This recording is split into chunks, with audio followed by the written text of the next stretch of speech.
kandidato ta makaigsunan ngadto sa pagkahinukman.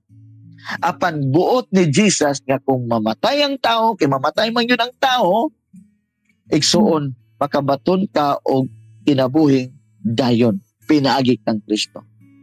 Muna yun sa Bible, ang common kay nga bersikulo, sa John 3:16, nga mutuo ka niya, dili malaglag, apan may kinabuhing walay katapusan.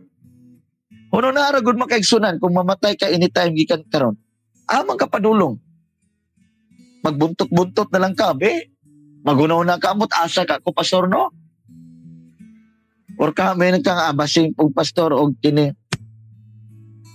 Ano bitang, mato pa lang, mo incarnate na po sila, mata mo, balik na po sila bata, basing dahil ko dito na po sa ipanganak sa Vietnam, dito na po sa ipanganak dito sa India.